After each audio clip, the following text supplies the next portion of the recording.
자, 오늘은 데살로니가 전서입니다. 1장 10절 말씀 같이 합독하겠는데요. 찾으셨나요? 예. 시작. 또 죽은 자들 가운데서 다시 살리신 그의 아들이 하늘로부터 강림하실 것을 너희가 어떻게 기다리는지를 말하니 이는 장래의 노하심에서 우리를 건지시는 예수니라. 아멘. 네, 지난주에는 원주에 있는 브릿지 교회에 다녀왔습니다. 목사님이 아주 훌륭하신 분인데 훌륭한 사람들은 하나님이 고난과 연단을 많이 주세요. 그래서 그 원주에서 좀 계시다가 지금은 또 춘천 쪽으로 가셨는데 가시는 곳마다 사람들을 전도해서 교회를 세우고 있어요. 얼마나 훌륭한지. 그리고 여기 있는 교회는 목회자가 잠깐 비어 있는데 교인들이 결석을 안 해요. 이야, 아주 훌륭하죠. 목사님 훌륭하니까 교인들도 훌륭합니다. 그래가지고 목사님 없는데 어떡할 거냐 성도들이 그랬더니 올 때까지 기다리면 되지 뭐. 예. 지금 오늘 데살로니가 전서에 있는 메시지의 핵심은 예수님 올 때까지 기다리겠다 성도들이 모여있는 아주 특별한 교회가 데살로니가 교회예요. 여러분 성경 읽다 보면은 이렇게 책 이름이 나오잖아요. 뭐 빌립보, 골로새. 그러면 사실 그 지역의 교회를 말하는 거예요. 디모데 전후서. 그러면 예배소 교회를 말하는 거고요. 그런데 주님을 누구나 다 기다렸겠죠. 그런데 이 데살로니가의 교인들은 아주 열심히 특심, 예수님을 좀 더 많이 신경을 많이 어떻게 꼭 다미선교회 사람들이 기다리듯이 그 다미선교회의 그 원족격이 되는 사람들이 이 데살로니가 교인들이에요. 일도 안 하고 공부도 안 하고 상추도 안 심고 고추도 안 심고 그냥 다락에 모여가지고 박수만 치고 누굴 기다려요? 예수님이 오신다는 거예요. 기다리는 거예요. 예수님이 오신다라는 것을 지금 성경에서는 강림이라는 단어를 쓰고 있고요. 다른 말로 말하면 재림이라고 말해도 틀리지가 않아요. 왜 그러냐면 한번 오셨기 때문에. 그런데 강림이라는 단어에서 익숙한 단어가 하나 있어요. 그게 뭐냐면 성령 강림. 그러니까 성령이 오셨어요. 근데 강림이라는 의미는 어떤 거냐면 꼭 위에서 내려오는 느낌이 들어요. 이렇게 강림. 그래서 하나님이 보내서 위에서 오신다. 그래서 강림이에요. 강림. 근데 그 강림을 한 번 더 반복하니까 재림이 돼버렸던 거죠. 그 강림에는 뭐가 있냐? 목적이 있죠. 그래서 성령 강림을 이해하셔야만이 예수님이 예수 강림이 되는 거죠. 앞에다 붙이면은 예수 강림의 의미를 이해하기가 쉽게 됩니다. 자, 성령 강림의 이야기는 사도행전에 나오죠. 사도행전에 나오고 그 사도행전에 나오기 전에 또 한 번 나와요. 구약에서. 네, 요엘에서 한 번 나오죠. 그러니까 하나님이 구약에서 성령을 보내시겠다고 약속하신 것이 성취가 되는 거예요. 자, 그런데 구약에서 하나님이 약속한 것이 성령만이 아니라 예수님도 약속을 했죠. 그래서 예수님을 약속을 했는데 예수님도 오셨고 그리고 성령도 오셨고 그리고 성령은 그냥 있고 예수님은 가셨다가 다시 오시는 거예요. 근데 보세요. 구약에서 약속한 게 예수님을 약속하고 성령을 약속했는데 신약에서 이제 복음서에서는 예수님이 오시고 사도행전에서는 성령이 와요. 그랬을 때 그 약속이 다 성취가 돼요. 근데 그 성령은 안 가고 계속 있어요.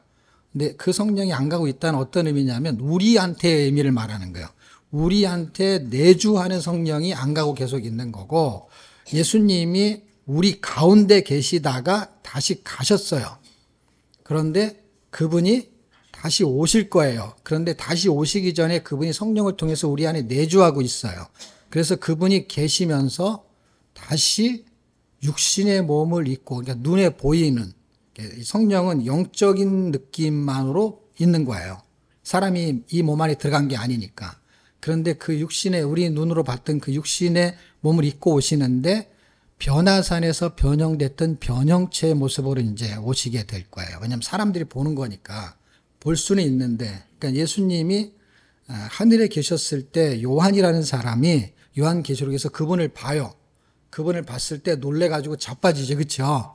엎드려지잖아요. 그러니까 그분이 변화된 게 자기가 육신의 눈으로 그분의 육신의 모습을 봤을 때하고는 보이는 형체인데 느낌이 다른 거야.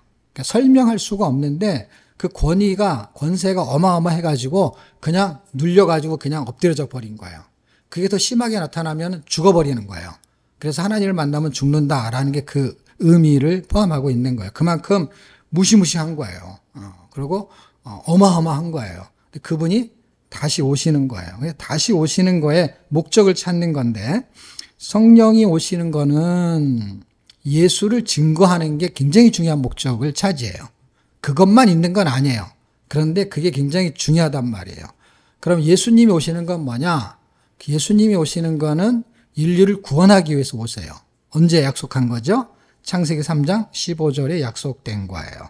자, 어쨌든 목적이 있어요. 예수님은 구원하시러 오시는 거고, 성령은 그 예수님이 가신 다음에 예수님이 눈에 안 보이니까 계속해서 그분이 이 땅에 오셨는데 죽으셨다가 부활하시고 해서 부활을 증거해요. 부활을 증거한다는 건 뭘 증거하는 거예요? 그분이 육신으로 왔다가 죽었다는 거를 다 포함하고 있는 거죠. 왜냐, 부활을 말하려면 죽었어야 되니까. 그러니까 부활은 앞에 걸 다 싸잡아가지고 말하는 거기 때문에 더 많은 거를 증거하는 거예요. 예수님을 증거하는데 예수님이 오신다는 증거, 구원자라는 걸 증거하는 그 이상이 있는 거예요. 뭐냐면 그분이 부활하셨다는 거예요. 그러니까 예수님은 인류를 구원하기 위해 오셨고, 성령은 그 공백을 메꾸고 있는 거예요. 예수님의 구원을 계속 발생시키고 있는 거예요. 예수님이 복음서에서는 당신이 직접 말을 하고 오병이도 일으키고 다 했는데, 이제는 그분이 가셨다가 요한 1서를 읽으면은 성령을 통해서 안에 들어오셔가지고 계속 역사를 하시는 거예요. 어떻게 해요? 내가 네 안에서 살아나고 있다. 부활은 그분이 죽었다 살았다 이 의미를만을 말하는 게 아니라 내 속에서 계속 나를 살게 만드는 영으로 역사하는 거예요. 그것을 고린도전서에서는 살려주는 영이라고 말해요. 그러니까 살려주는 영이 우리 안에 들어온 거예요. 그래서 그분이 역사를 계속 하고 있는 거예요. 그거를 성령 강림의 목적이라고 하는 거예요. 그래서 부활이, 예수님은 부활하셨어 이런 지식을 말하는 거를 포함하지만, 그 지식을 말하는 내용이 나의 삶이 돼가지고 내가 부활의 삶을 살게 하는 그 영이 나한테 같이 있는 거예요. 그게 목적으로 내 안에 들어온 거예요. 그러니까 입만 가지고 말하는 거는 50%고 몸을 가지고 삶을 사는 거가 50% 해가지고 그게 100%에 해당되는 거예요. 그러니까 성령이 그렇게 오신 거예요.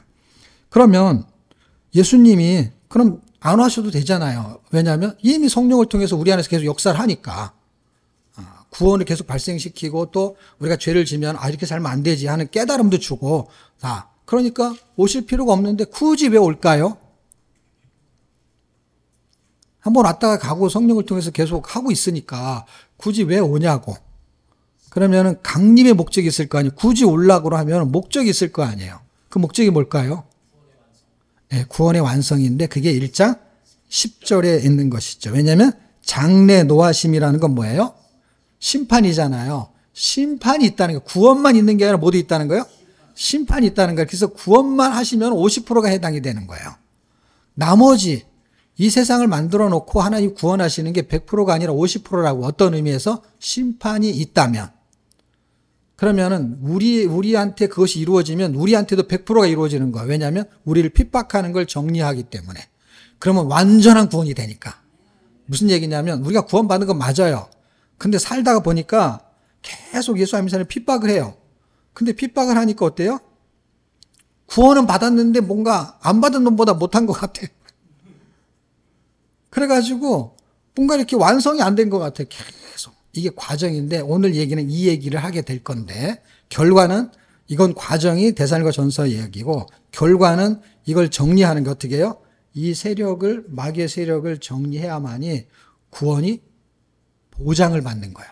그럼 보장이 안 됐냐? 그게 아니라 과정에서는 이 시스템이 움직인다는 거예요. 이 시스템이 이렇게 돌아가는 거예요. 예수를 믿고 나면 천국을 곧바로 안 가고 이 땅에 사는 게 꼭 뭐와 같으냐면은 강림을 기다리는 상태가 유지가 되는 거예요. 그러니까 그거를 완성시키러 그분이 오실 거예요. 어떻게? 현상적으로. 구원은 이미 이루어진 건데 그 현상적으로. 그러면 우리에게 당면한 건 뭐냐?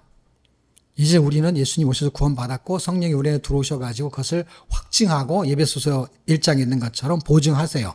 그런데 이 땅에 사는 동안에 질병도 있고 그 다음에 먹고 살아야 되는데 먹고 사는 일로 인해서 뭐 일을 하다 보면은 뭐 사업이 잘 안 되기도 하고 아니면 사업이 안 되는 게 아니라 직장을 다녀도 직장 다니는 게 고달프기도 하고 하여튼 먹고 사는 일이 힘들고 그 다음에 질병이 걸리는 일도 있고 또 이거는 육신적인 예로 칩시다. 근데 영적으로 하나님의 일을 하는데 이게 또 방해가 있고 이건 또 잘 돼야 되잖아. 먹고 사는 거는 뭐 세상적이다 해서 치부해가지고 뭐 잘 될 수도 있고 안 될 수도 있고 그렇다고 치자고요. 근데 그런 건 아닌데 그렇게 치더라도 영적인 건 그럼 잘 돼야 되잖아. 하나님의 일이니까. 그렇지 않다는 거야. 먹고 사는 문제나 세상적인 문제나 영적인 문제가 이상하게 다 잘 안 돼. 예. 그러니까 이 부분 이렇게 사는 동안에 이 부분이 이렇게 걸쳐 있는 거예요. 걸쳐 있는 동안에 하나님이 그것을 완전하게 회복을 시킬 거예요. 그 언제냐? 그게 그분이 강림하실 때 그게 종료가 된다는 거예요.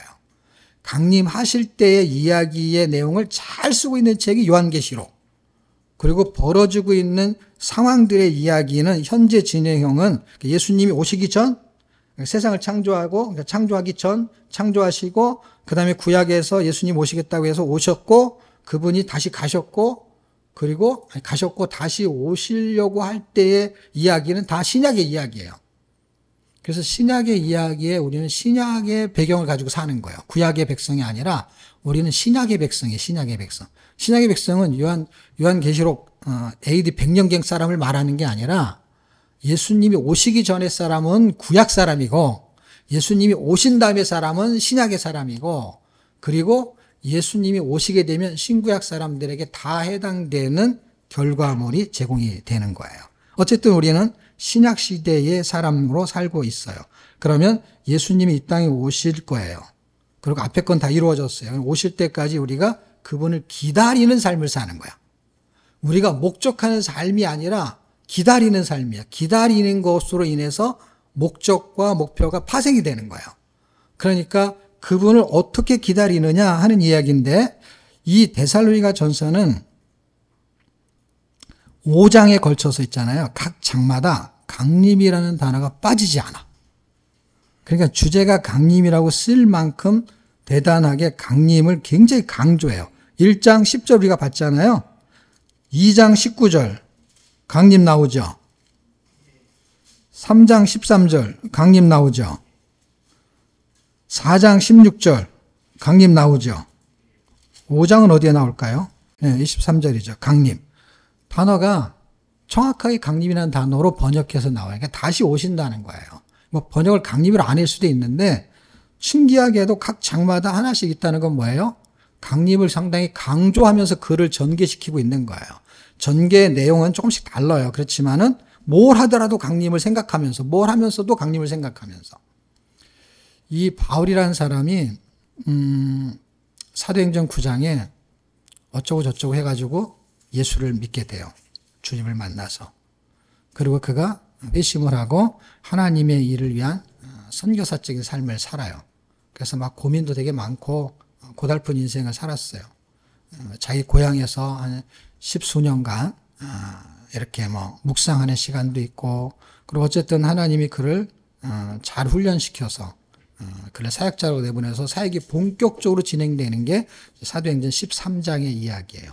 13장서부터 14장 두 장에 걸쳐서 전도를 나갔던 지역이 갈라디아 지역인데 그 갈라디아 지역의 전도 여행을 제1차 전도 여행이라고 이렇게 성경 공부할 때 이렇게 기준을 잡아줘요. 그래서 이제 사도행전 16장, 아니 14장, 15장 이렇게 외우는 것보다 그냥 1차 전도 여행 이렇게 하면 이렇게 외우기가 편하니까 이렇게 구조를 잡아준 거예요.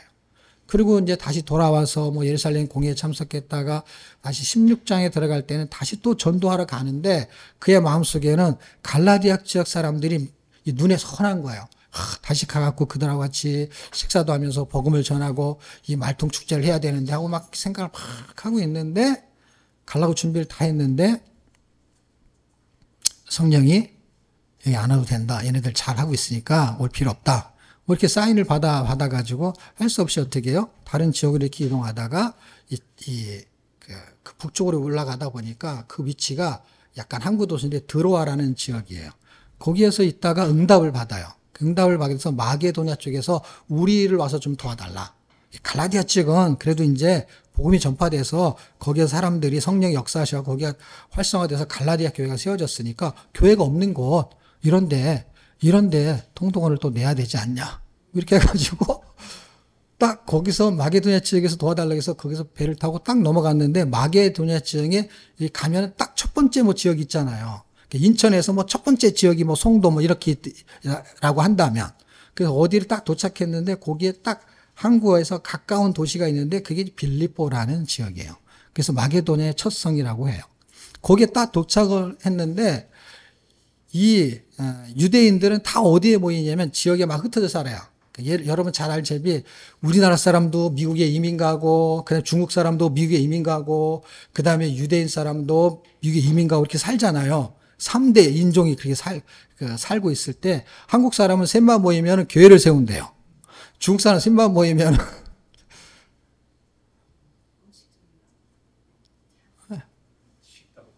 네, 식당을 세우는 거야. 요거트 퍼프를 세운다는 거야. 장사를 하는 거야. 그래서 막 장사가 계속 늘어나는 거야. 유대인 3명이 모이면은 회당을 세우는 거야.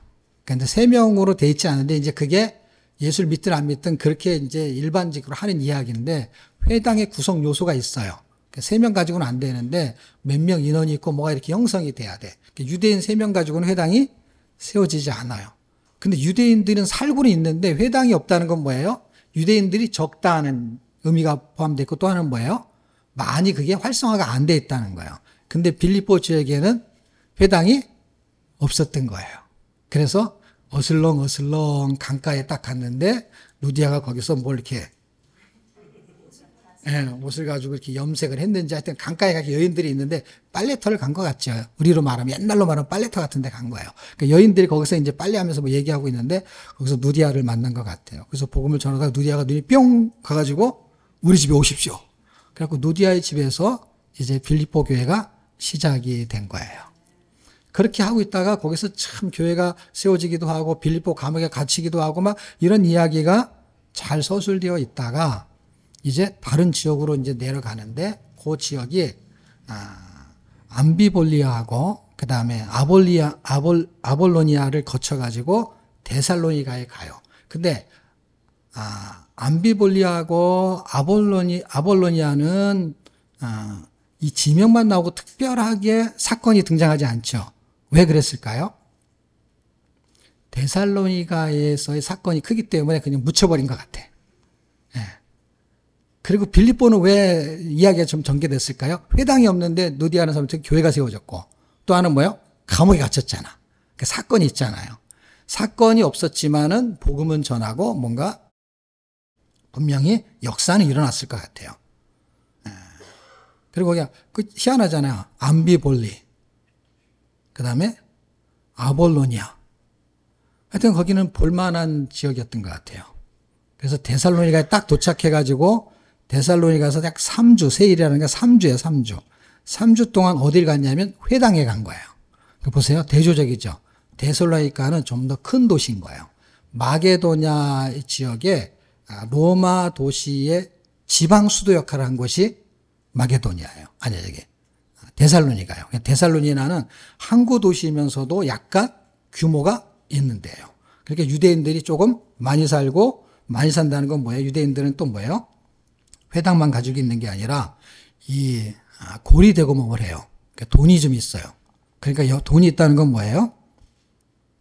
이민사회에서, 이 사람들은 다 이민사회를 사는 거야. 이민사회에서 돈이 있다는 건 뭐예요? 힘이 있다는 거예요. 힘이 있다는 건 뭐냐면 관청에 있는 사람들하고 다 연줄이 다 있는 거예요. 연줄이. 지금 이스라엘이 막 그냥 폭격을 해서 이란을 막 폭격을 하고 있잖아요. 미국이라는 연줄이 있는 거예요. 여기는 연줄이 있으니까 이란이 눈치를 봐가면서 미사일을 날리는 거야. 참 재밌죠. 그 누군가 이렇게 큰 형이 이렇게 딱 버티고 있는 거야. 형이 버티고 있는 거야. 딱 트집 잡기 아주 좋은 사람이죠. 그 사람이 트집을 잘 잡아요. 하여튼가. 그 이름이 트집 잡는 이름이야.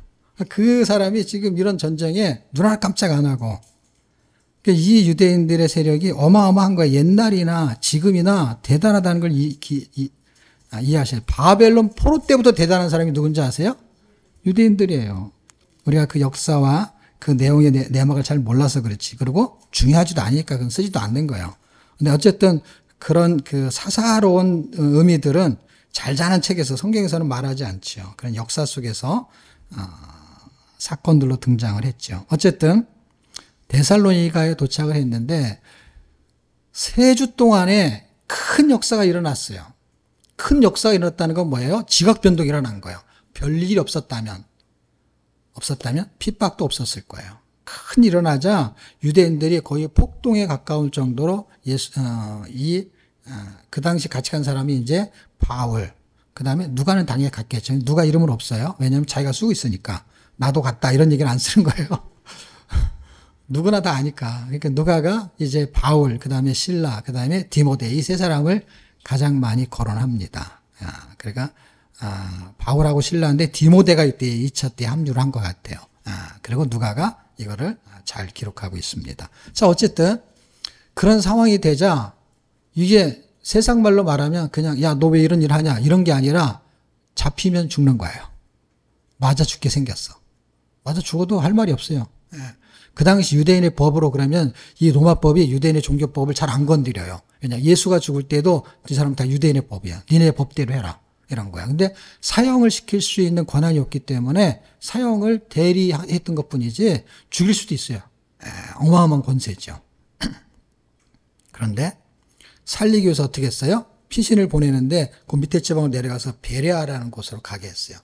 베레아에 가서 또 복음을 전하니까 베레아 사람들은 신사적이어서 이 말씀을 들으면 세상 말로 또 뿅 가는 거야. 그래서 바울이 막 열심히 전하는데 거기서도 기적이 일어나는 거예요. 기적이라니까 어떻게 해요? 베레아 사람들 있는 데까지 쫓아 내려와 가지고. 그래서 베레아에서도 잡히면 죽는 거예요. 그래서 어떻게 해요? 피신을 시키는 거예요.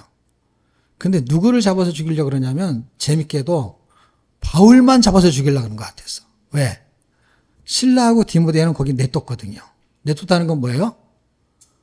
동행한 사람들은 그래도 봐줬던 것 같아요. 그 사람들이 남아 있었고 이 사람은 어디로 피신했냐? 아덴이라는 곳으로 피신했는데 여러분이 잘 아는 아덴은 아테네라는 곳이에요. 그 아덴에 피신해서 이제 거기서 복음을 전하고 있다가 그게 이제 17장, 사도행 17장의 이야기예요. 18장 1절이 딱 되면서 고린도라는 단어가 떠요. 그래서 갈라디아에서 위에 드로아에서 마게도냐 빌립보에서 베레아, 그다음에 아덴, 그리고 고린도로 가요. 그럼 고린도는 거의 끄트머리예요.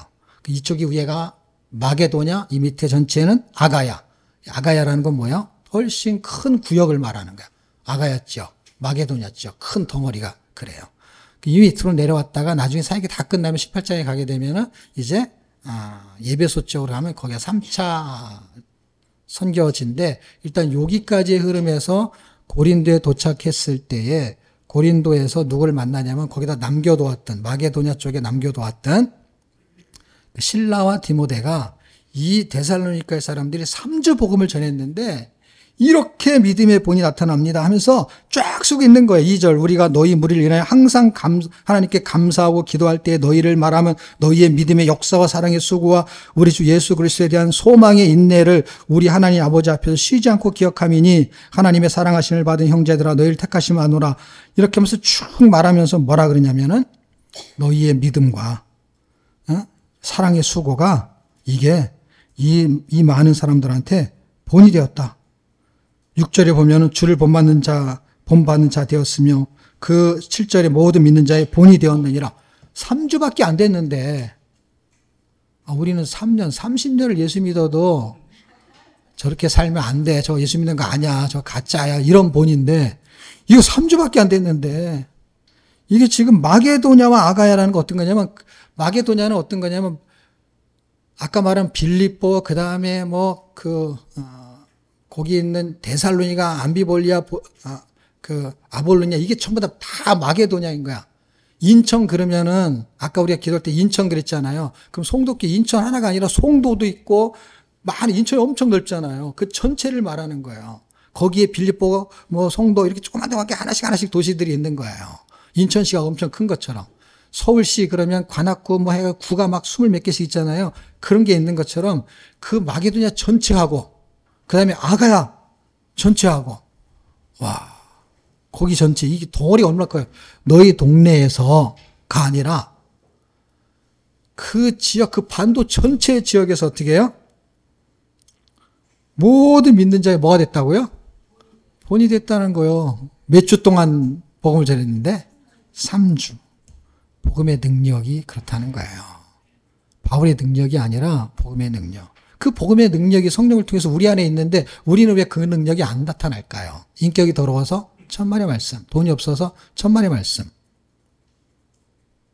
제대로 된 복음을 못 만난 거죠. 제대로 된 복음은 어떤 목사님한테 듣는 게 아니에요. 나한테 복음이 있는 그 본을 보이는 그 핵심, 그래서 그의 가치관이 바뀌고 약간 왜곡될 수 있어요. 이 사람들이 잘 생각해 보세요. 저는 데살로니가 전서의 종말놀이 조금 부족한 건 있어요. 근데 보세요. 그분을 기다렸다는 건 뭐예요?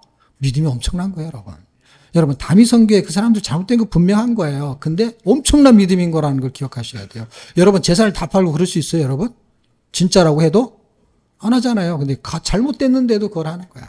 대단한 믿음인 거예요. 그래서 잘못된 거에 대한 부분만 강조하면 당연히 잘못된 거죠. 그런데 잘못되기 전에 그들의 믿음의 어떤 부분을 보게 되면은 엄청 본받을 점이 많은 거예요.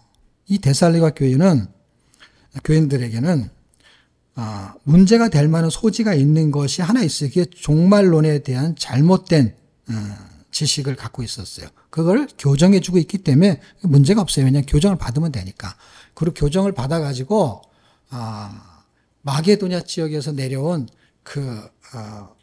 신라하고 그다음에 디모데를 만나가지고 이 데살로니가 소식을 들은 거야. 이 지금 말하는 이 내용이 소식을 들은 거예요. 소식을 듣고 글 쓰고 있는 거예요. 글로. 그래서 고린도에서 이 데살로니가 교회들이 이렇게 믿음을 가지고 있고 또는 문제가 되는 게 뭐예요? 종말론적인 게 문제가 되는 거 이런 걸 다 전해 듣고 그거를 순서대로 쓰고 있는 거예요. 근데 뭐 때문에 쓴 거냐?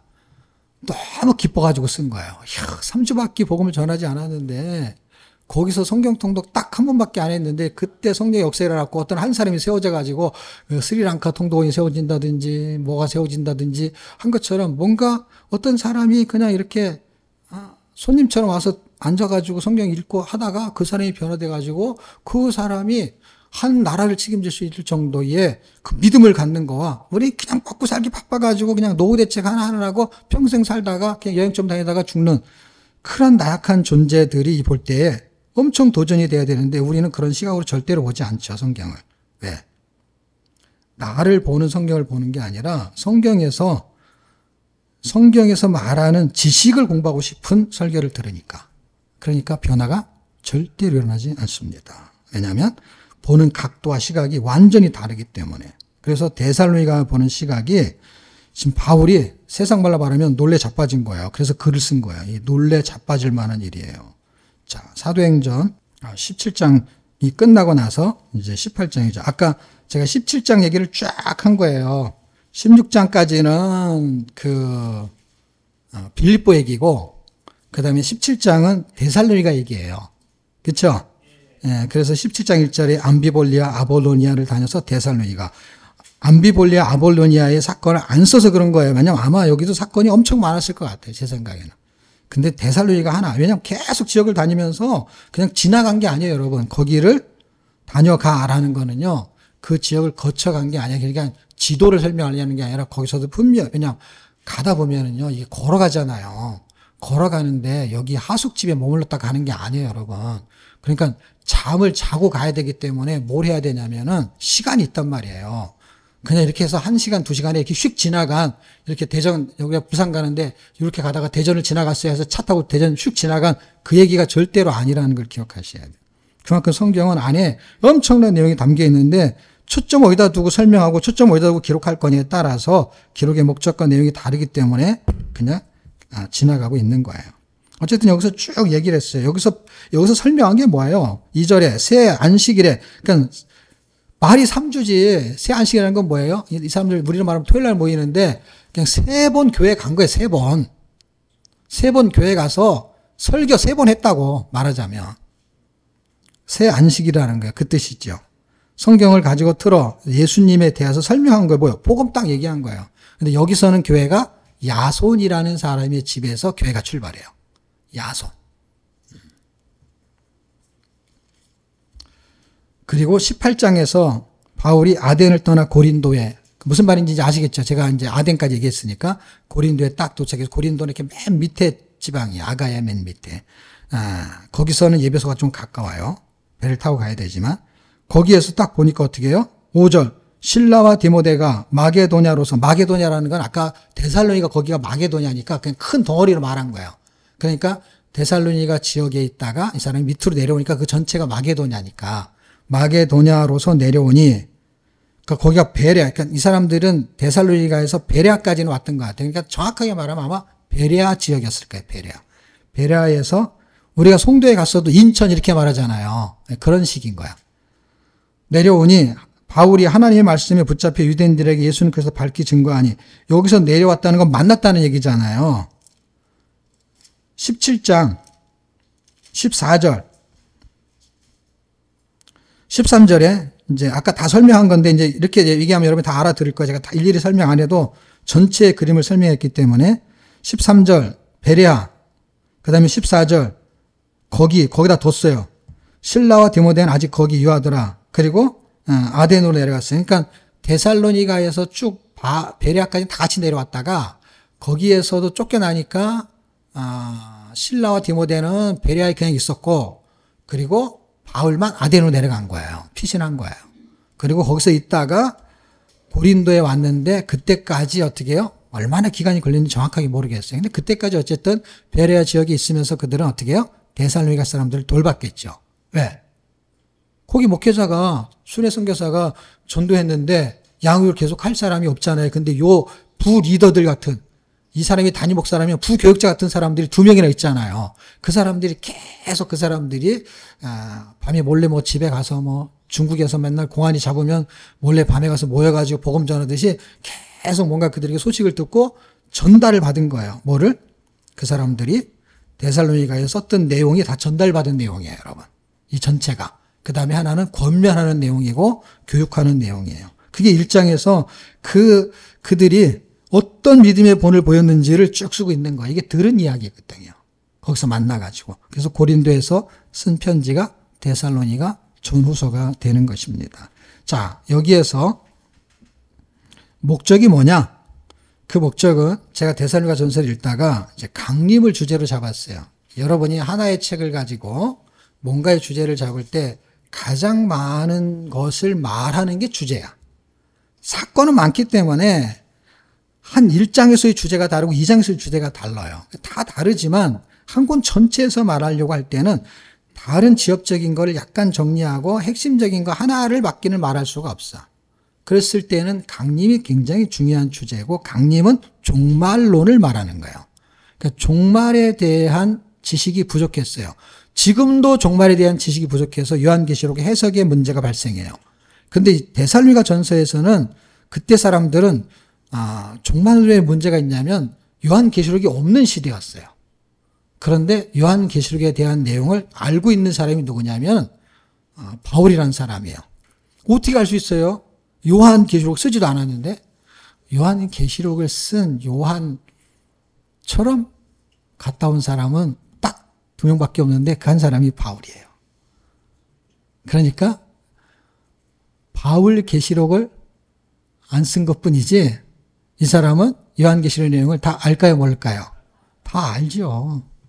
보고 썼는데 보고 온 걸 똑같이 봤으니까 바울이 거기 가가지고 그냥 이렇게 봤다가 그냥 천국 그러다 내려온 게 아니란 말이에요. 그거를 글로 쓰게 한 거를 허락한 거는 요한이고 그거를 가지고 성경을 쓰게 한 거는 바울이라고요. 바울은 이미 그 내용을 갖고 있기 때문에 바울이 사람들한테도 정확하게 바울이 설명하는 게 훨씬 더 정확해요. 이해도가 정확하다고. 무슨 얘기냐면 나한테 발생한 걸 가지고 종말에 대한 이해가 있는 사람이 나한테 발생한 거, 교회마다 발생한 걸 가지고 설명을 해주는 거와 아직 발생하지도 않은 거를 요한계시록 써가지고 모든 교회가 줘가지고 여기에 대입해서 살아라 하는 거와 약간 차이가 있죠. 요거는 전체의 대의를 설명한 거고 이 바울은 13권에서 교회가 있는 상태에서 주님의 재림을 기다리면서 어떻게 살아야 될지 한 얘기를 말하기 때문에 훨씬 더 피부적으로 이해도가 쉬운 책이에요. 그래서 이게 훨씬 의미부여가 잘 되는 거예요. 그래서 요한계시록 어려운 거고 이 바울의 서신들은 좀 더 쉬운 거예요. 근데 이게 훨씬 우리한테 피부적으로 와닿는 것이에요. 자, 그런데 5개를 제가 요절을 설명했잖아요. 이 강림에 대한 거. 그럼 5개 중에서 왜 1장에 있는 강림을 선택했느냐? 이런 게 중요한 거야. 이런 게 여러분한테 이제 벤치마킹이나 도움이 돼야 돼. 근데 이 설명을 제가 안 하면 절대로 알 수가 없지. 하나 골랐는데 아무거나 골랐나 보다. 이렇게 되는 거야. 왜냐하면 강림의 내용이 조금씩 달라. 색깔이. 1장에서의 강림, 2장에서의 강림, 3장에서의 강림. 강림은 똑같은데 강림을 기다리는 상태가 다르다 이거예요. 설명이. 그러니까 그러면 2장으로 설명하면 안 돼. 2장의 강림으로 설명해도 되죠. 그러면 포인트가 달라진다 이 뜻이야. 포인트. 3장에서 하면 또 포인트가 달라져. 근데 왜 1장에서 했느냐? 1장에서 하는 거는 1장에서 5장까지 전체를 아우르기가 좋기 때문에. 다른 것을 하게 되면 범위가 줄어드는 느낌이 들어. 왜냐하면 거기서 말하는 강림의 그 색깔이나 포인트나 그 종류가 바운드리가 작아. 근데 이건 바운드리가 커. 왜 바운드리가 크냐면 이 말 때문에 그래. 이 말 때문에. 10절에 보면은 어떻게 써 있냐면 지금 이게 제가 1장 좀 설명하다 말했잖아요. 이게 쭉 믿음의 본을 보였다 그랬잖아요. 보였을 때 이 사람들이, 주변에 있는 사람들 있잖아요. 데살로니가 교인들을 보면서, 야, 저 사람들 바울이 3주 동안 집회를 했는데 그 집회 동에 사람들이 저렇게 변해서 교회가 세워졌네? 그래서 이미 빌립보 교회가 있었을 거 아니에요. 이런 교회들, 다른 교회들이 자기네끼리 있는 그걸 뭐라 해야지? 지하 교회들 같은 게 있었잖아요. 그런 교회들 이렇게 보면서, 야, 대단히 하면서 그들이 말을 하기 시작했어. 9절에 보면은 저희가 우리에 대하여 이렇게 하면서 그들이 우리에 대하여 스스로 고하기를 우리가 어떻게 이렇게 말하는 게 뭐냐면 사람들의 평가가 있는 거야, 평가가. 그래서 평가가 있는 거를 말하는 거야. 9절, 10절이 다 다른 사람들이 이렇게 말하고 있더라라는 얘기예요. 그래서 또 죽은 자들 가운데 다시 살리신 그의 아들이 하늘 더 강림하실 것을 너희가 어떻게 기다리는지를 말하니 이 사람들이 이렇게 기다리고 있더라 라는 걸 말하고 있었던 거예요. 근데 보세요. 제가 이 1장 10절을 잡은 이유는 다른 사람의 평가지만 그들이 뭔가를 기다리고 있는데 어떻게 때문에 이걸 잡은 거야.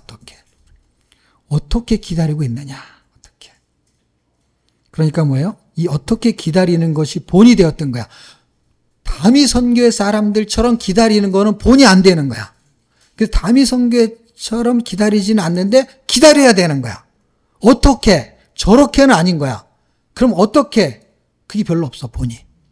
그래서 데살로니가 전서에는 어떻게 다미 선교처럼 기다리면 안 되고 이렇게 기다려야 된다라는 거를 5가지를 말하고 있습니다. 그 5가지를 아주 빠르게 전개할게요. 지금 제가 주변 상황을 다 설명했기 때문에 5가지는 제목만 말하면 책의 내용이니까. 그리고 초점을 잡는 거를 제가 지금 인사이트를 주고 있는 거예요. 설계 내용은 아니지만 제가 이 한 권 한 권 하는 거는 결국 여러분에게 인사이트를 주려고 하는 거잖아요. 내용은 뭐 주석을 봐도 되고 뭐 다 50보 100보예요. 거기서 뭐 배경 설명이나 아까 제가 말했던 그 전체적인 흐름을 말하는 거는 책에 다 써 있는 거예요. 뭐 주석에도 훨씬 다 잘 써 있죠. 근데 주석을 안 보고 그냥 읽기만 해도 제 얘기는 그냥 그 내용을 그대로 이 성경을 그대로 그냥 말한 거잖아요. 그래서 스토리 줄거리는 그냥 딱 그거예요.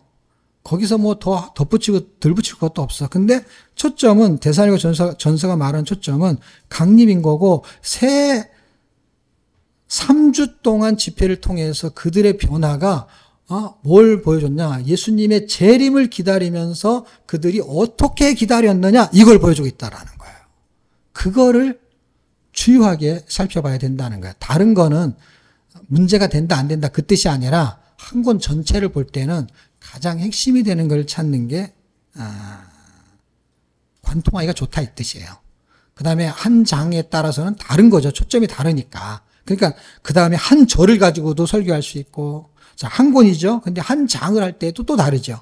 그 다음에 한 절을 가지고 할 때도 다르죠. 그 다음에 한 주제를 가지고 할 때도 다르죠.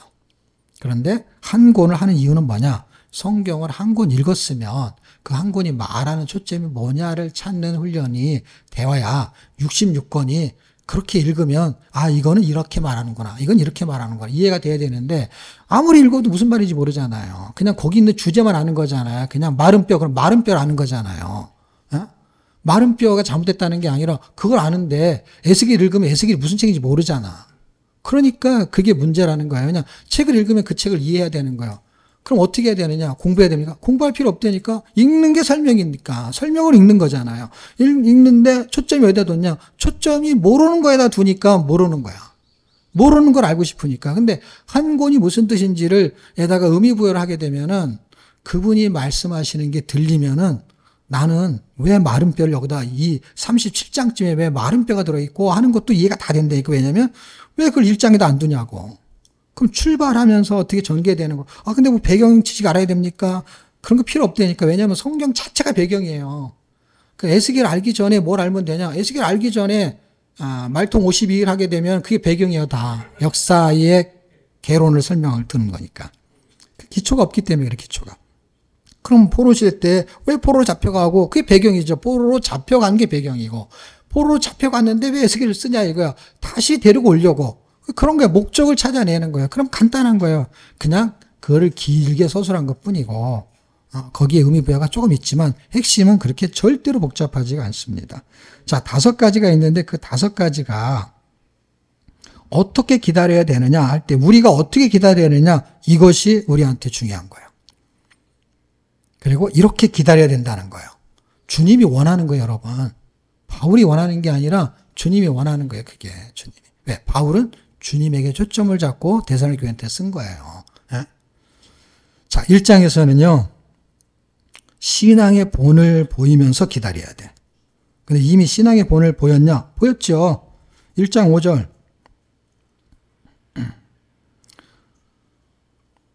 이는 우리 복음이 말로만 너희에게 이른 것이 아니라 복음이 그냥 이렇게 예수 믿으면 구원받아 이런 얘기가 아니다 이거예요.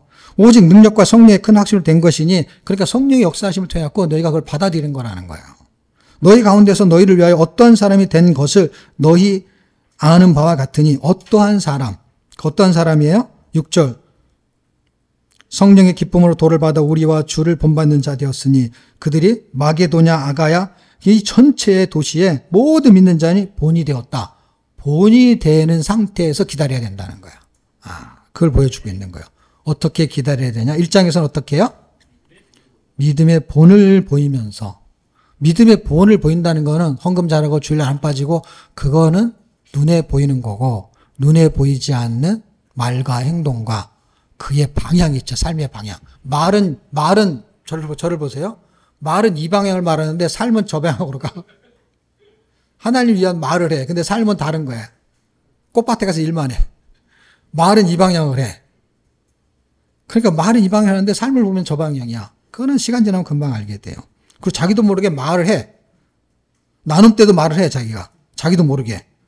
근데 몰라, 자기가. 자기 방향이 이 방향인지 저 방향인지. 그래서 이 방향은 상식으로 그냥 말하는 거야. 그냥 교회를 오래 다녔으니까. 그리고 이렇게 말하는 게 신앙이라고 자기는 믿었고. 잘못된 거로 생각하지는 저는 안 해요. 당연히 그렇게 말이라도 그렇게 해야지. 말도 못하는 사람도 있어. 그런데 사는 것 이방인 거는 이게 좀 정리할 게 있다. 이 뜻으로 잘 받아들이셔야지. 이게 뭐 다르다는 게 아니야. 원래 우리는 달라요. 근데 말도 못했는데 이제 말을 하기 시작한 거야, 그 사람이. 근데 삶은 아직 이쪽에 있는 것이죠. 근데 그게 본이 되려면 요 놈이 이쪽으로 와야 되는 거예요. 그게 지금 1장의 얘기. 이게 어렵냐 싶냐? 당연히 어렵죠. 이게 그러니까 이 성경에 기록된 거야. 이런 대단한 일이 벌어진 거야, 이게. 그러면서 기다리는 거는 강림의 이야기는 1장 10절. 제가 강림에 대한 건 다섯 절을 다 설명했기 때문에 그건 설명 안 할게요. 시간도 이제 없고. 5가지만 그냥 말할게요. 그게 강림하고 다 연관이 있다는 거야. 각 장의 강림과 연관이 있다. 이걸 기억하시면 돼요. 그런데 1장 10절을 잡은 거는 어떻게 기다리는지가 전체를 다 끌고 갈 수 있다. 라는 의미예요. 자, 2장에 가게 되면은 여기도 강림할 때가 나오잖아요. 그렇죠? 근데 강림할 때가 나오는데 1장에서는 기다리는데 어떻게 기다리냐가 나온다면 여기는 어떻게 기다리는 게 아니라 내용이 뭐예요? 강림하는데 내용이 뭐예요? 멸류관이라는 단어가 나오지 않아요? 2장 19절에는. 제가 아까 2장 19절을 설명했죠? 2장에서는 강림이 어떤 의미예요? 멸류관에다 초점을 잡지만 1장은 초점이 어디였다는 거예요? 어떻게 기다리냐는 거예요. 그러니까 2장은 거기에 들어가는 거죠. 어떻게 들어가요? 멸류관을 얻을 수 있게끔 움직이면서 기다리는 거니까. 그러니까 1장이 이걸 다 커버할 수가 있는 절이 돼버리는 거예요. 그럼 2장에서 중요한 건 뭐냐? 2장에서는 이런 얘기를 해. 12절에. 12절 찾으셨나요? 같이 한번 읽어요. 시작. 이는 너희를 부르사 자기 나라와 영광에 이르게 하시는 하나님께 합당히 행하게 하려 함이니라. 이걸 다 제가 지금 설명할 수가 없잖아요. 이걸 글을 다 읽어가면서 이렇게 쭉 빌립보에서 가든 2장 2절에 보면은 빌립보에서 고난과 누임을 당했으니 감옥에 갇혔었잖아요. 이런 얘기를 다 하나씩 설명할 수가 없어요. 주석이 없어도 설명이 가능한 게 뭐냐면 이미 성경을 읽었잖아요. 어디? 사도행전 16장 빌립보. 그러니까 그게 배경 지식이 뭐가? 성경의 배경 지식인 거예요. 그걸 안 읽으니까 계속 주석을 보니까 이게 짜투리가 돼가지고 알긴 알겠는데 자기가 맞추지는 못하는 거예요. 들으면 다 알겠어. 그래서 정리가 안 되는 거예요. 정리를 하려고 하면은 주석을 보려면 한도 끝도 없기 때문에 주석은 정말 필요할 때 보는데 저는 지금 생각해보면 주석은 아마 제가 목회할 때 거의 주석책은 있어요. 거의 안 봤던 것 같아. 예, 본 기억은 있어요. 돈 주고 샀는데 그거 안 볼 수는 없고. 그런데 성경 읽으면서 볼 시간도 없었고 안 봐도 설교를 할 수가 있으니까 모르는 건 당연히 사전 찾아보고 주석도 보지요. 근데 그거를 보는 횟수가 아마 100번이면 한 번 볼까 말까 거의 없어요. 점점 없어지기 시작했어요. 물론 난 평생 주석을 안 본다 그 뜻이 아니라 봐야 되고 필요하면 다 보면 되죠. 뭐 다 그게 다 우리에게 필요한 재료들이니까. 근데 이미 지금 이 얘기 하기도 바쁜데 그리고 초점을 잡기도 바쁜데 그것까지 할 시간이 없는 것 뿐인 거죠. 자, 어쨌든 12절에서 말하는 거는 하나님께 합당이라는 것은 합당이가 값어치예요. 그러니까 하나님과 동등된 값어치로 행하게 살아라 이 말이에요. 그러니까 하나님의 값을 살아내라 이 말이에요. 너가 값 주고 샀으니까, 너 100원 주고 샀으니까 100원 카페, 너 1000원 주고 샀으니까 1000원 카페 그거잖아요. 여러분 라면 샀는데 1000원 주고 샀는데 먹었는데 100원짜리밖에 가치를 못 느껴. 그럼 기분 나쁘거든요. 그게 뭐냐면 과일 샀는데 안 달어. 그럼 신경질 나잖아요. 과일은 달아야 값어치를 한다고 생각하는 거야. 그냥 가치의 기준이 그렇다는 거예요. 그걸 제가 설명하려고 하는 것이지 그냥 아무 값어치 생각 없이 사는 사람은 할 수 없죠. 근데 여러분이 만약에 옷을 샀는데 1000만 원짜리 옷을 샀는데 남들이 볼 때 100만 원짜리 옷 산 사람하고 별 차이 없으면은 값어치를 못하면은 그거 1000만 원 주고 사겠어요? 100만 원짜리하고 똑같으면 안 사죠. 바보나 사는 거고 돈이 많아서 그냥 장난으로 사는 건 몰라도 그 값어치를 못하면. 그러니까 성경이 지금 핏값을 하라는 거. 내가 너를 값 주고 산 예수 생명값으로 이제는 살아야 된다. 왜냐? 그게 바뀌었으니까. 그게 그럼 어떻게 사는 게 그 값어치냐라는 설명을 또 해야 되잖아요. 이 말은 이해를 하겠어요. 근데 그거를 아까 제가 말한 거 있잖아요. 요한이 쓴 거는 알아서 자기가 적용을 해야 돼. 근데 이거는 자기가 지금 눈으로 본 사람한테 그 상태가 나타났고 그런 일이 생겼으니까 이렇게 살아라. 네가 이렇게 사는 것이 그런 값어치야라는 예를 제시할 수 있는 거예요. 그래서 바울 선생님이 좋은 책인 거야. 왜? 실제적인 거. 그게 19절인 거예요. 우리의 소망이나 기쁨이나 자랑이나 면류관이 무엇이냐? 그의 강림하실 때 우리 주 앞에 너희가 아니냐? 바울이 무슨 얘기냐면 내가 이제 예수님 앞에 설 때가 있지 않느냐. 그때 내가 면류관을 만약에 받는다면 면류관은 뭐가 면류관인지 아냐? 너가 나의 면류관이야. 그게 값어치 있는 삶이라는 거야. 무슨 말인가 이해가 됐어요? 이렇게 쉽게 써진 거예요, 이게. 이렇게. 그냥 이 내용을 그냥 이해만 하면 그게 성경 읽기예요. 그리고 그것이 믿어지면은 그게 능력인 거예요, 여러분. 뭘 외워가지고 지도 외우고 뭐 연도 외워가지고 그게 무슨 능력으로 나타나요? 그거는 그냥 머리 좋은 거지. 그 머리 나쁜 사람 보면 되지. 몇 년도 보면 되지. 그걸 뭘 외워요? 머리 나쁜 사람은 정리해가지고 하나님이 다 지혜를 줬어요. 머리 나쁜 사람은 정리를 잘하게 만들어요, 또. 정리해가지고 이렇게 보면 되지. 아, 그거 어떻게 다 들고 다녀? 핸드폰에다 넣으면 얼마인지 들고 다닐 수 있죠. 핸드폰에 넣으면은요, 책 이만한 것도 다 들어가요. 글로는. 저는요, 수년 동안 했던 설교의 내용이 다 여기 들어있어요. 저는 설교 준비 이걸로 하고요. 강의 준비 다 이걸로. 옛날에 오프라인 때도요, 다 이걸로 준비했어요. 그렇게, 이렇게 놔둬요. 별로 보지도 않지만. 그럼 뭘 보냐? 내가 정해놓은 제목만 보는 거야. 제목을 보면은 성경에 다 써있잖아. 성경에 이게 여기 다 써있잖아요. 이거 다 보고 하는데 뭘 또 써. 이거 보고 그냥 설명하는 19절 이거 저기 써있잖아. 이거 설명하는 건데 뭘로 써요? 내가 이거 설명을 왜 하느냐? 그 초점만 쓰는 거지. 그러니까 그걸 외울 필요도 없어요. 왜 외울 필요가 없냐? 그 내용을 왜 내가 이거를 1장 10절로 내가 왜 제목을 잡았지? 라고 하면 내가 잡은 생각이 나한테 있었으니까 그걸 적을 필요가 없잖아요. 그러니까 외울 것도 없고 제목만 적으면 그냥 술술 말하면 돼. 단지 그 시간 안에 내가 다 설명을 못하니까 그냥 얘기를 다 못하는 것 뿐이지. 네. 한 권이 넓으니까. 제가 할 말이 많은 게 아니라 한 권 자체가 워낙 방대한 거잖아요. 아무리 5장이지만. 거기에 배경도 있고 사건도 있고 의미도 있고 이런 게 있잖아요. 그거를 제가 더 많이 알려주고 싶은데 그렇게 못하기 때문에 할 수 없이 초점은 이거고 그리고 배경은 그런 식으로 흘러가고 여러분이 들으면 다 이해가 되게끔 막 공부 안 해도 되잖아요. 지금 말한 거 사도행전 읽으면 다 아는 거잖아요. 근데 한번 쭉 해주면은 머리에 정리가 되잖아요. 정리가 되는 것이 여러분 거 된다는 거야. 이렇게 한번. 그 새로운 걸 배우는 게 아니에요, 여러분. 복음이 새로운 게 어디가 있어요. 그게 믿어질 때 새로운 거지. 나의 삶의 역사할 때 방향이 바뀌는 거지. 이렇게 했다. 그 다음에 이 방향이다. 라는 얘기는 바보가 아니면 다 알죠. 말은 이렇게 했는데 행동은 안 되는 거. 다 인생 그렇게 사는 거 아니에요, 여러분. 자식한테는 다 이렇게 말하는데 자기 이렇게 살고 있잖아요. 아빠는 나한테 그렇게 얘기했는데 왜 이렇게 살아? 그게 우리의 역사잖아요. 그게 잘 안 되는 건 맞아요. 근데 성경은 지금 그 얘기를 하는 거, 본을 보이려면은 어떻게 해요? 말한 것처럼 살려고 하는 게 그게 힘든 건 알아요. 근데 그게 믿음이라는 거죠, 결국에는. 그렇게 살려고 방향을 트는 거죠, 자꾸 계속해서. 그런 과정을 거치는 거죠.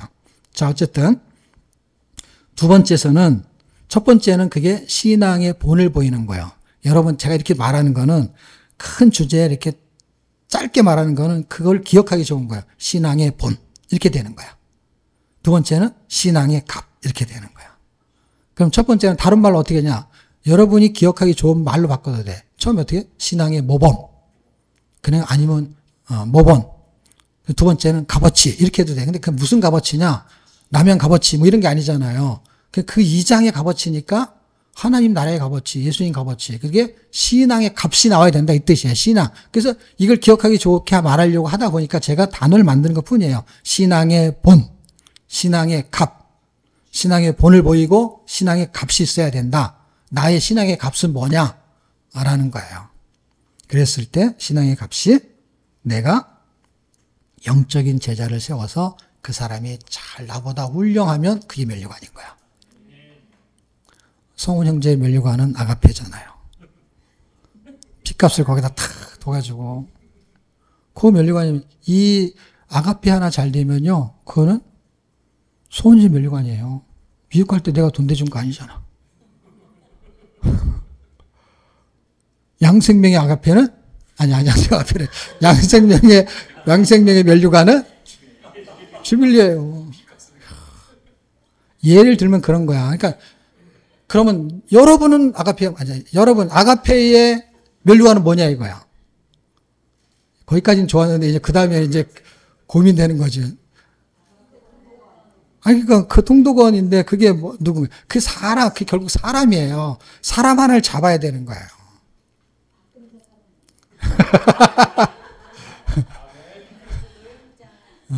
예를 들면, 한 명이 아니라 여러 명일 수 있는데, 그 사람을 잡아야 되는 거예요. 너희가 하라니까 복수잖아요. 출발을 한 명부터 하는 거지. 예? 근데 그게 면류관인 거예요. 결국 그 사람을 위해서. 그래서 여러분 시편이니까 잘 읽어보십시오. 여러분 부모의 면류관이 자식이라고 써 있잖아. 맞죠? 그게 이게 맞는 말인 거예요. 그러니까 바울이 자기가 지어낸 말이 아니라 이미 구약에 있는 말이에요. 왜 그랬어요? 자기가 아비처럼 했기 때문에 그런 거야. 아비처럼. 11절 너희도 아는 바와 같이 우리가 너희 각 사람에게 아비가 아비처럼. 그리고 여러분 고린도전서 읽어보세요. 자기는 아비처럼 했다고 말하죠. 1만 스승이 있으나 자기는 한 아비라는 거야. 아비는 많지 않다. 자기는 아비처럼. 그래서 이게 면류관인 거야. 이 바울서시에 나오는 모든 교회들이 다 누구의 면류관이냐? 바울이 면류관이죠. 말하자면. 그리고 예수님의 면류관은 바울이고. 그러니까 이 모든 거는 다 예수님의 면류관이지. 왜냐하면 바울이 이렇게 만든 게 누구예요? 예수님이잖아요. 그러니까 예수님이 핏값이니까 예수님의 면류관이 바울이고 바울의 면류관이 이 열세골 나오는 교회들이잖아요. 그러니까 이 교회들은 다 누구의 면류관이야? 결국 예수님의 면류관인 것이죠. 제가 심화과정을 하고 그 다음에 그 통독원을 리더를 세우고 그 다음에 한 권 인사이트를 하는 거는요. 돈 버는 게 목적이 아니잖아요. 그거는 그렇게 하면 돈이 안 돼. 왜냐하면 사람이 많이 와야 돈이 되지. 그래서 애들이 안 받으려고 하잖아. 한 사람씩 하나씩 이렇게 추리잖아. 왜 추려요? 면류관이 될 만한 사람을 추려야지. 돈 받고 공부하려고 그러면 어떻게 해요? 그냥 과정을 개설해서 그냥 아무나 들어왔다가 그냥 수료증 주고 가게 해야지. 그리고 돈도 많이 받아야지 돈이 되지. 근데 이거를 사람을 좀 키우려고 하니까 그냥 가르치면 또 말귀를 못 알아먹고. 그러니까 이게 돈을 좀 내라고 해야 아까워서라도 이거를 미션을 또 수행하고. 그럴까봐 이거 할 수도 없고 안 할 수도 있고 또 많이 받으면 또 돈 없다 그러고 막 그럴까봐 하지만 고민이 많아가지고 알아서 그냥 해라. 난 모르겠다. 이제는 그거는 내 마음이 그런 거는 이제 이미 다 하나님이 아시니까, 어떻게 해요? 그냥 알아서 믿음 대로. 나는 이제 방향은 잡았으니까. 의도는 그런 거고. 그래서 이제 알아서 하는데, 영적인 제자를 세우는 것 때문에 사실 레젠하우스를 시작했고, 레젠하우스가 돈 버는 거라면 이런 걸 안 하지. 왜냐면 이거 할 시간에 돈을 못 버니까. 강의하러 다녀야지 이걸 하고 있으면 안 되잖아. 시간이 이것 때문에 죽으니까. 그러니까 그런 거를 즐기고 이런 걸 더 많이 한다는 건 뭐예요? 면류관. 이게 강림을 준비하는 거라니까, 강림을 준비하는 게. 신앙의 값어치. 그것 때문에 하는 거예요. 돈도 없는데 미국에 왜 가고 일본에 왜 가요? 그게 거기서 한 사람 찾아보려고. 바울이 왜 이렇게 돌아다니냐고. 돈도 없는데. 그러니까 고린도에서 로마서를 쓰면서 뭐라고 쓰는지 아세요? 야, 로마교회 나 돈 좀 달라. 물론 성ገብ이죠, 말하자면. 근데 이제 물질로 돈이니까 돈을 달라. 왜? 그래야 내가 저기 어디죠? 스페인에 가서도 복음을 전하는데 차비가 없다 내가. 그 얘기야, 말하자면. 성교비가 필요한 거, 먹고 자고 이동하고 이 경비가 필요한 것이죠. 그리고 바울이 가면 혼자 갑니까? 신라도 가지. 디모데도 가지. 얘네들은 그냥 따라만 오는 거예요. 기적은 다 바울이 일으키고. 거기서 헌금 들어오는 건 얘네도 같이 밥 먹어야지. 바울만 혼자, 이건 내 성경금이야. 넌 네가 걷어. 그럴 수 없잖아요. 같이 먹어야 되잖아요. 이런 것이죠.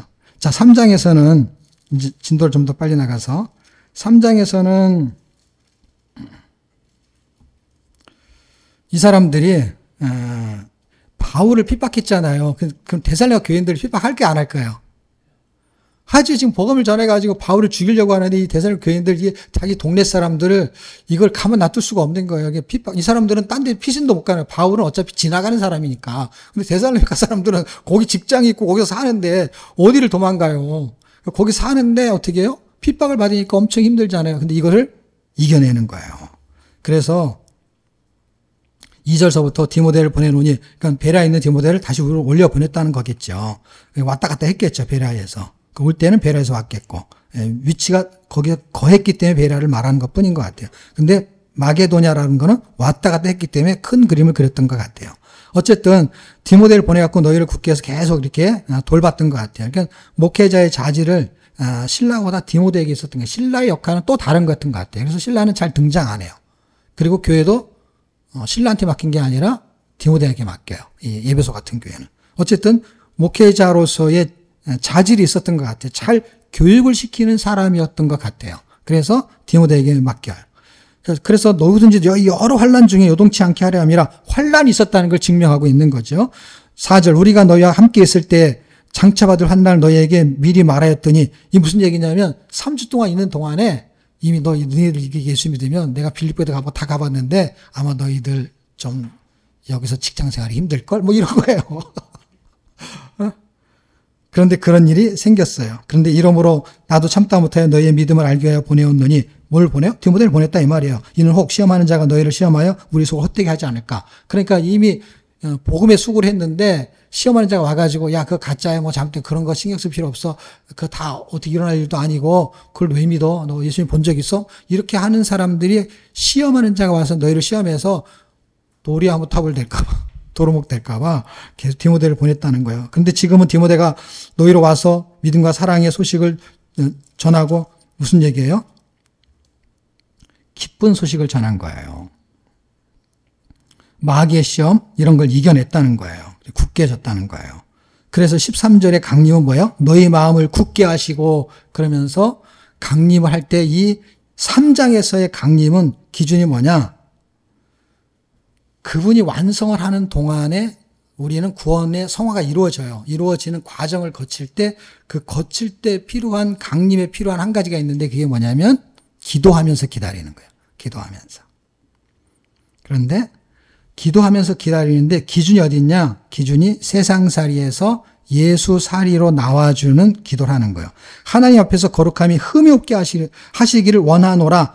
10절, 12절, 13절은 기도문이에요. 기도문. 기도한 거예요, 이게.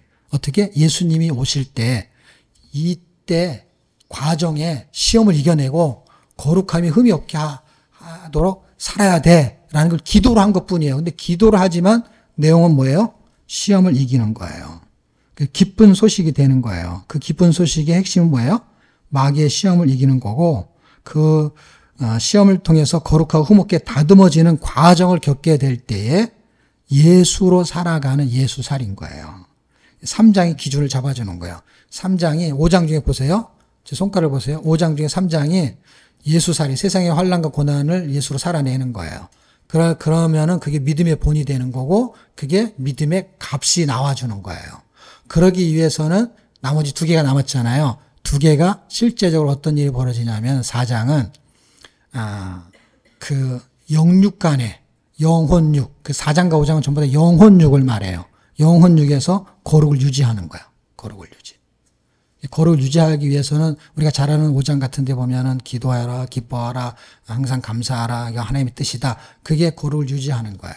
그거는 24절에 읽으면은 그건 하나님이 그렇게 하시겠다. 반드시. 그 결론인데 4장에서는 거룩한 삶, 하나님을 기쁘시게 하는 삶을 사는 거예요. 그게 거룩한 삶이에요. 어떻게 해요?